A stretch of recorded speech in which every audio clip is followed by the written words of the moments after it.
Welcome back. Today, I wanted to talk about something that's been on my mind lately.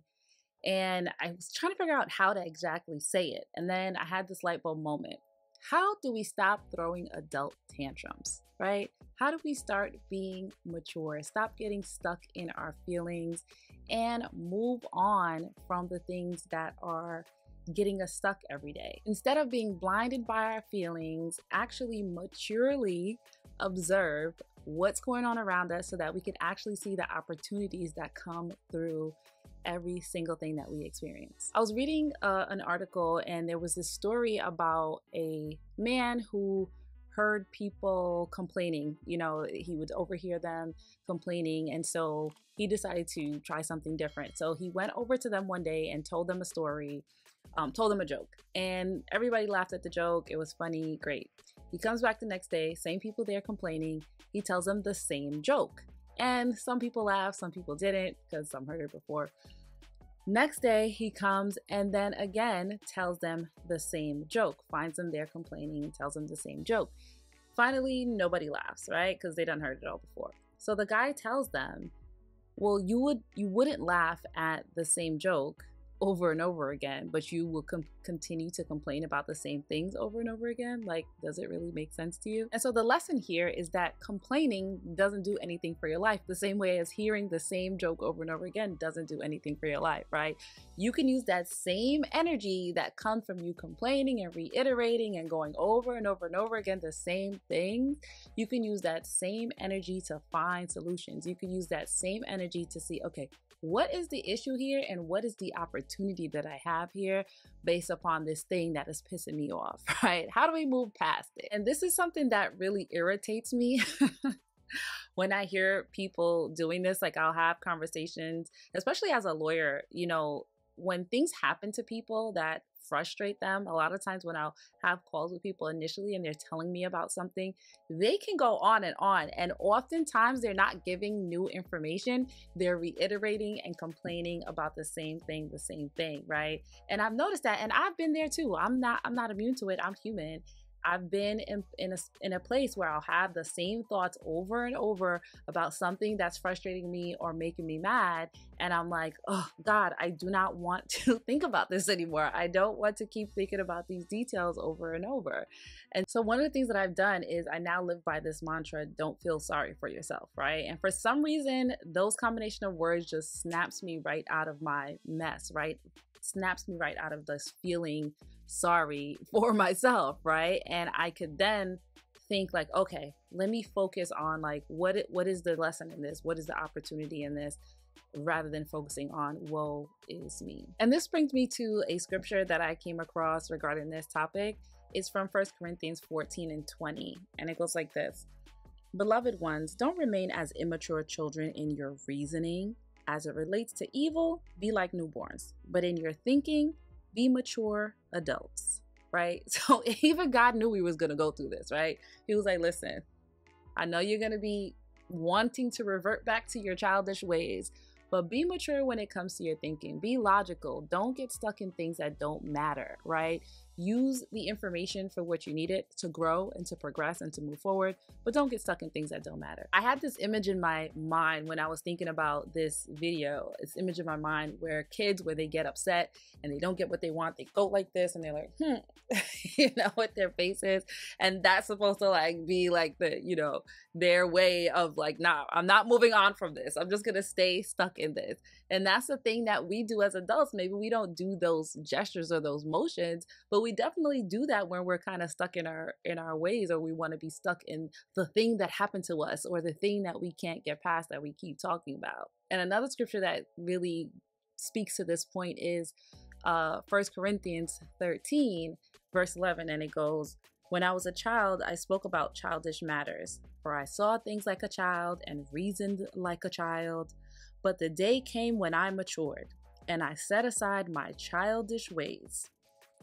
So the day is supposed to come when we mature, right? And we set aside our childish ways and we stop throwing tantrums and instead be like the adult in the room. You ever have a child throw a tantrum and or you've maybe witnessed it and you see the parent or the person of authority saying, hey, like, this is not that big of a deal, right? This is not that serious, right? There is a solution to this issue, a very simple solution. If we just stop and relax and calm down, we can start implementing these solutions, right? Obviously not in those words, but calm down, relax, and see that there are so many more opportunities outside of your little bubble. There's also this book that I've read a long time ago, but it's a popular book. I think 7 Habits of Highly Effective People.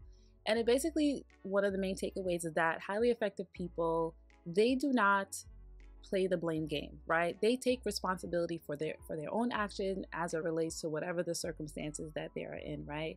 So they look at themselves, they don't blame it on their circumstances, they don't blame it on conditions, they don't blame it on their emotions, they don't blame it on what other people did, they blame it on what could they have done to better the situation, or what can they now take away from this situation to build on, to move forward? What have we learned? And we need to start looking at circumstances like that. I'm not saying your feelings are not valid. Definitely have your feelings, definitely go through, definitely vent if you need to. But when you're done with venting one time, right? Not 30 times. When you're done with venting, it's time to move on. And what can we learn from this? How can we move forward? My daughter had a situation in middle school. There's daily drama. There are things going on with these middle school girls every single day. And what I told her is that, listen, you are learning personalities, you're learning people, you're learning how to get along with people in the world. And no matter what setting you are, whether you be in work or you be in your own business or you be, in other levels of education, you're always going to have to deal with others, right? Especially if you're going to be successful in life. You're going to have to deal with others in some capacity. And so what you're learning is tools, right? You're learning clues, you're learning information on how people act, how they treat you, right? How they treat others. And now you can learn where to put them in your life or to not put them in your life at all, right? Now you know how to deal with them. You don't have to dismiss or throw everybody away, but now you know how to deal with people. And that's what I'm trying to get at here, not just with this particular thing, but basically that we need to take clues, take lessons and learn, and then start applying them. So it's a mindset shift. It's about focusing on where we want to go, not what happened to me, but what can I learn from this? Where can I go from here? And we're focusing on values rather than feelings. How valuable is my time? How valuable is my resources, my friendships? Like, people do lose friendships from, or relationships from, just being that person who's always down, who's always complaining, who's always woe is me, right? So we want to grow our circle and pour into our circle as they pour into us. We want to give and take. So we want to find ways that we can better be solution based rather than being problem and issue oriented people. And we can do that as Christians, as believers. It is in the word, right? I just shared it with you. This is something that is beneficial for our lives and beneficial for our progress. So I came up with 5 ways to stay solution focused, right? Stay solution focused so that we can move from level to level without pretty much getting stuck. Number 1 is, how might this turn out, right? Sometimes when we think about issues and problems, we're focusing on the wrong things, or we might get caught up on one particular thing, and then we can't really see the bigger picture, right? So we want to stay focused on, what are some possible outcomes? Are these realistic outcomes? Are these outcomes based on facts, right? Or feelings?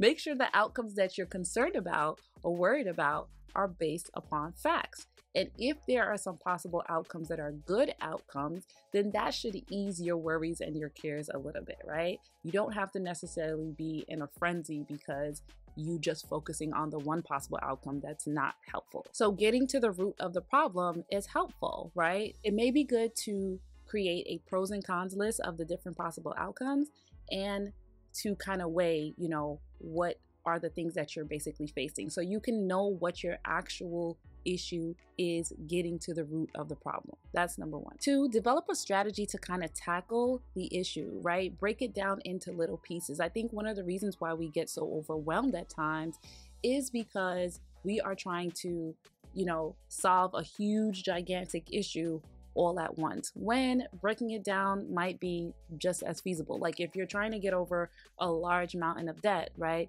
You can break that down into different parts. Maybe you can start calling different companies to see if you can lower your payments. Maybe you start with one particular, card or account or whatever that needs to be paid off. Or maybe you start cutting costs in, one thing that you're spending every day, like a cup of coffee or any sort of luxury that you feel like, oh, maybe I could do without this, right? So it's all about coming up with a strategy to tackle the issue. It doesn't have to be all at once. It doesn't have to be all or nothing, right? We can break it down so that we can deal with the issue that is causing us to be frustrated and complain. Step 3 is to think outside the box, right? One of the things that I had, dealt with is having a limited view of things, right? So when you're used to doing things a certain way all the time, you're going to revert back to thinking like that is the only way to find the solution. And oftentimes, with companies, they say like, you can't get to your next level with the employees that you started with. Why do they say that? It's because sometimes people, if they've been with a company or been with a business, just like I said, used to doing something the same way, over and over again, they cannot sort of imagine or fathom a new way to do things, right? So thinking outside of the box is like trying to get you to just completely scratch it and start over, right? What if there were unlimited possibilities? How can this situation be solved? So I was talking to someone recently about my own business for a new strategy that I could use to sort of scale and just do things completely different, right? Or enhance it. I was stuck in thinking about how to build on the process that I already had, where this person was showing me the opportunities in scratching a lot of what I had and really just using tech and innovation in a new way to help me do it completely different.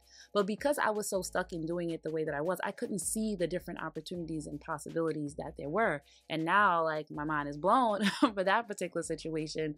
But we can think that we know it all and we see it all, but it's really good to speak to other people, get with others that you can sort of brainstorm, get a community around you. It could be one person, it could be two people, it could be, it doesn't necessarily even have to be like your friendship groups. It could be anyone. You can get a therapist, you can get a coach, you can, you could just pay for one session to brainstorm solving an issue. Now, this may not be for everyday things, but if you have a situation that's causing you, taking your mental space, your energy, and all that stuff for you, thinking about it, going over it, complaining about it all the time, it will be worth it, your time. It'll be worth your while and your money to use some resources to be able to speak to someone who can help you talk through it and strategize. Thinking outside the box to come up with a new way, a new solution for your problem. Once you come up with a strategy or a solution, you need to stick to it and stay focused. Don't get distracted by the shiny things, right? A lot of times we'll come up with a solution for a problem, and as we work towards that solution, different things come and we forget that we were already working towards resolving things. We forget that we already had something in mind. It's often that we can get distracted by things that are going on around us. And when you have a multi-layered issue, when you have an issue that has so many different moving parts and you're like, oh, I don't even know where to begin, you can definitely get distracted by all the moving parts, right? And when you've already decided your strategy is to focus on this one thing. So this reminded me of another scripture, Ephesians 4:14-15. Then we no longer be immature like children. We won't be tossed and blown about by every wind of new teaching.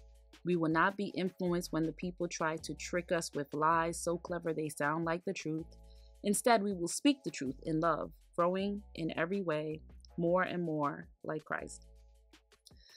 So, we don't want to be stuck and we don't want to be distracted by everything coming our way. We really have to grow up, folks, right? Like, we just have to grow up and not really be pushed and prodded by every single thing that's going on. A good way to do that is to make a list of what your goals are, make a list of what are the things that you're already working towards so that you can be reminded every day, what direction am I going in? What direction am I going in? What direction am I going in, right? Especially now when everything is trying to take our attention, right? There's so many different social media apps, all these different ways of communicating. Everything is trying to take your attention. So you have to make sure you stay focused. You're not crazy. I know I'm not crazy. You're not crazy. You just have to stay Focus. Stop getting distracted. And then finally, stay positive. I know it's easy to focus on the negative. It's always easy to pick out the negative thing first in every situation. But you need to focus on the positives. Like the positives will give you comfort, especially, that list where you're focusing on your goals. Have a list of positives next to it. Have a list of your why you're doing this, why you're going after, why you're trying to solve this problem, why you're trying to, get away from these things that are causing you to think negatively. Stay positive, because that is what's going to draw more and more positivity towards you. That's going to draw more of the people who you need in your corner, the more of the resources that you need to solve your problems and your issues. Stay positive. Now, I know you have to process your emotions, right? We all do, and that's normal and natural. Give yourself time to do that. Maybe it's an hour, maybe it's a couple of hours. No more than a day for you to sit there and sulk and be in your feelings, right? That's gonna be no longer. We're not gonna waste time, because we ain't got time to waste. The one thing that you'll never get back, the one thing that's finite, is time. So we need to make sure that we're using our time wisely, and that we're using that time to think positive. There's a scripture that says, I can't think of where it is, I think it's Philippians. It says, think on whatsoever things are good and lovely and pure and of a good report and righteous. Why? Because God knew that we was going to go through things, and he knew that these things were going to try to take over our mind. And he knew that the enemy was going to use our mind as a playground to keep us off track, to keep us off our goals, to keep us off our path, our destiny, right? He knew it. So he already told us, don't be thinking about things that are not good for you. Don't think about things. Don't waste your time with it, right? Think on the things that are good and helpful. So I hope this was helpful. This was like a teaching, spiritual, self-help improvement, all the things in one. And I hope that I can, continue to bring you things like this. Let me know what you thought about this. It was actionable steps for you to really start to get out of these spaces where we're stuck, where we're not progressing, right? It's also grounded in the word. It also has spiritual backing, right? So you know that this is beneficial for your life. Leave me a comment. Let me know if it was helpful. Have you ever had times, and I know you had times, so definitely share with me, where you've been stuck thinking about the same thing over and over? You've been stuck complaining about the same things over and over, and it's caused you not to see the opportunities around you where you could have progress, where you could have benefited, where you could have really made a difference, right, in your current circumstance. Let me know. I appreciate you for listening. Have a blessed week, and I will see you next time.